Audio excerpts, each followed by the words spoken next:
मुंबई महानगरपालिकेच्या निवडणुकीसाठी ठाकरे बंधू शाखांना भेटी देत आहेत आणि आज परळ व्हिलेजमध्ये मनसे अध्यक्ष राज ठाकरे आले होते। आमदार अजय चौधरी आहेत माझ्यासोबत बोलण्यासाठी। राज ठाकरे आले होते, मोठी गर्दी इथं बघायला मिळाली। हा परळ व्हिलेज हा संपूर्ण शिवडी विधानसभा हा शिवसेनेचा बालेकिल्ला कालही होता, आजही आणि उद्याही तसाच साबूत राहणार। आणि आदरणीय राजसाहेब हे शिवसेनेपासून विभक्त झाल्यानंतर पहिल्यांदा शाखांच्या भेटींना आले, त्यामुळे मराठी माणसाच्या मुंबईकरांचा आनंद द्विगुणित झालेला आहे। आमचा हा परळगाव हा शिवसेनेचा बालेकिल्ला आहे, घराघरामध्ये शिवसैनिक आहेत आणि राजसाहेब येणार म्हणून सारेजण घरातलं काम धंदा सोडून घरातनं सगळे गेले 2 तासापासून इथे प्रतीक्षा करत राहिलेले आहे। हा खरा आनंदाचा क्षण आहे, सर्वोच्च आनंदाचा क्षण आहे, आमच्या आयुष्यातला सुवर्ण क्षण आहे।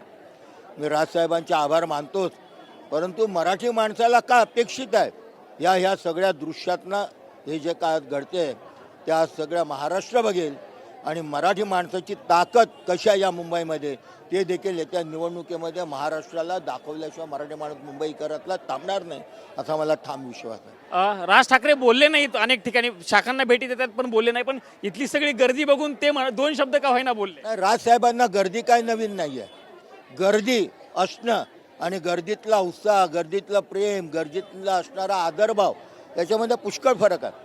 इथला आलेला प्रत्येक शिवसैनिक, इथला आलेला प्रत्येक मराठी माणूस एका आदराने आला होता, एका प्रेमाने आला होता।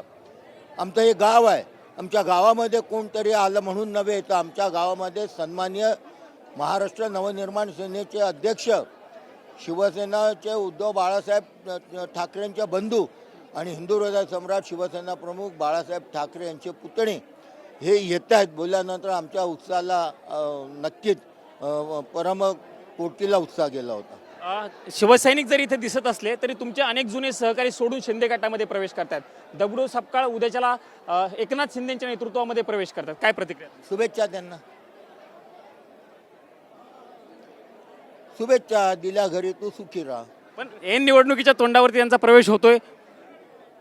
बघा आता प्रत्येकाची मनं काय जाणता येणार नाहीत किंवा प्रत्येकाचे विचार काय जाणता येणार नाहीत। मी त्यांना जाऊन भेट देखील घेतली होती ग्लोबल रुग्णालयामध्ये, आमच्यामध्ये चर्चा झाली, आमच्या अनेक वर्षाचे कौटुंबिक संबंध आहेत, पण शेवटी शिवसेना, मशाल, ठाकरे कुटुंब, मातोश्री हे आमच्या आयुष्यातलं शेवटचं टोक आहे।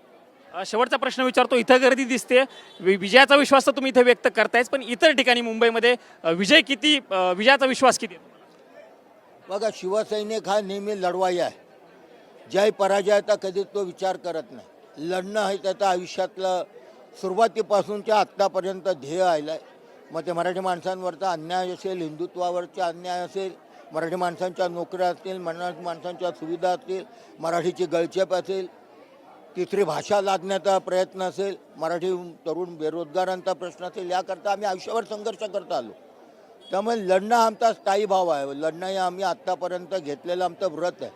त्यामुळे जय पराजयाचा आम्ही कधी विचार करायचा नाही, लढायचा आणि अंतिम विजय मिळवून आणायचा हे आमचं आत्तापर्यंत ध्येय राहिलेलं आहे। धन्यवाद आमच्याशी बातचीत केल्याबद्दल।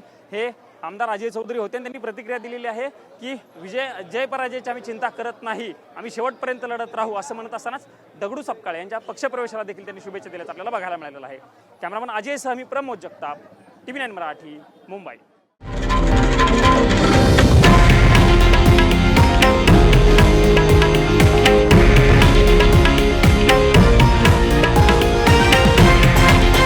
हे आहे देशातील नंबर 1 न्यूज नेटवर्क आणि आपण पाहत आहात TV9 मराठी, एकमेव।